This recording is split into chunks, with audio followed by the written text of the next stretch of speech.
Good morning, students. Today we are going to start our chapter number 1, Trust in God and Do the Right. Okay?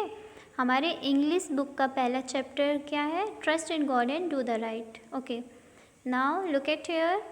A poem has been given of 2 para. यहाँ पे 2 paragraph में एक poem दी गई है और poem के poet का नाम क्या है यहाँ पे? नॉर्मन मैक्लिओड. ओके, ये पोएम किसने लिखी है बेटा? नॉर्मन मैक्लिओड ने. ओके, तो चलिए पहले हम इस पोएम को रीड करते हैं, फिर इसका एक्सप्लेनेशन देखेंगे. Okay, now let us start.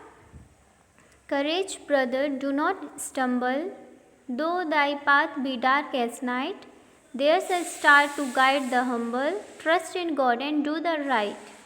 Let the road be rough and dreary, and its end far out of sight. Foot it bravely, strong or weary, trust in God and do the right. Okay बेटा, तो चलिए हम इसका meaning देखते हैं. ठीक है, यहाँ पे बेटा इस पोएम में क्या बोला जा रहा है कि रास्ता कितना भी कठिन और ख़राब क्यों ना हो, ठीक है, रास्ता कितना भी कठिन और ख़राब क्यों ना हो, हमें अपने कदम आगे बढ़ाते रहना चाहिए. ठीक है, कभी पीछे नहीं हटाना चाहिए अपने कदमों को और साहसपूर्वक कठिनाइयों का सामना करना चाहिए, यह सोचकर कि भगवान हमेशा हमारे साथ हैं. मतलब हमें कोई भी काम हो हमें साहस के साथ, हिम्मत के साथ करना चाहिए. ठीक है, और हर कठिनाइयों का हमें सामना करना चाहिए. ओके,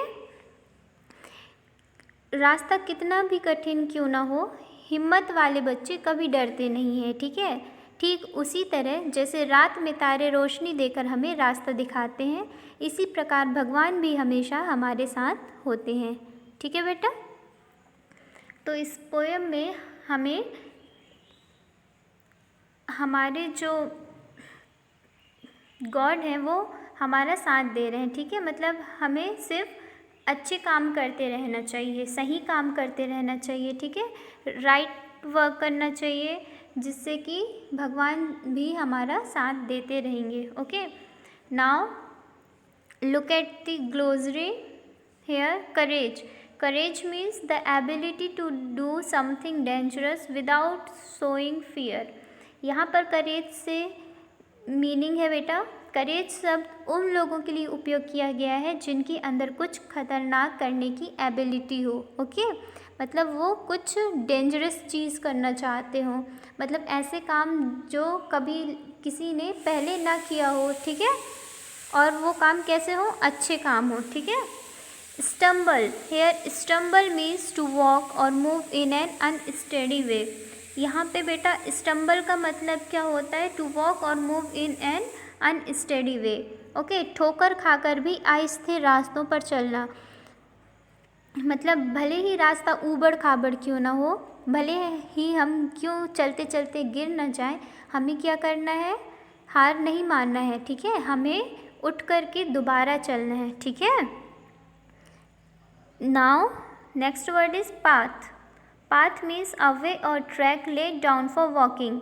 पाथ का मतलब होता है बेटा चलने का रास्ता. ठीक है, humble here. Humble means having a modest और low opinion of your own importance. यहाँ पे हम्बल का मतलब होता है बेटा एक ऐसे व्यक्ति से है जो अपने आप को मामूली या कम समझता हो. कभी कभी ऐसा होता है ना कि हम खुद को कमज़ोर समझने लगते हैं, हमें ऐसा लगता है कि हम ये काम नहीं कर पाएंगे, हमसे ये काम नहीं हो पाएगा. ठीक है, तो ये गलत बात है. ठीक है, हमारे अंदर सेल्फ कॉन्फिडेंस होना चाहिए.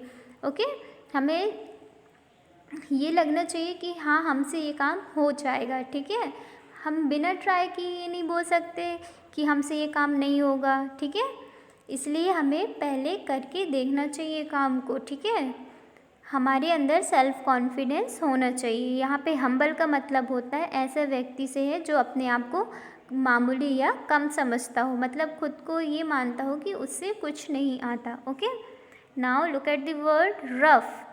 रफ मीन्स नॉट स्मूथ और लेवल. यहाँ पे रफ का मतलब है कि चिकना ना होना. ठीक है, डियरी मतलब डल, ब्लिक एंड डिप्रेसिंग. यहाँ पे डियरी का मतलब है डल, ब्लिक एंड डिप्रेसिंग, और हिंदी में इसका मीनिंग होगा बेटा सुस्त और निराशजनक. ठीक है, sight means the ability to see like a brave man. यहाँ पे साइट का मतलब होता है बेटा खुद को बहादुर आदमी की तरह देखना, ठीक है, खुद को ब्रेव मानना। हमें क्या करना चाहिए, हमें खुद को ब्रेव मानना चाहिए, ठीक है, ये सोचकर चलना चाहिए कि हम सबसे बहादुर हैं, ठीक है।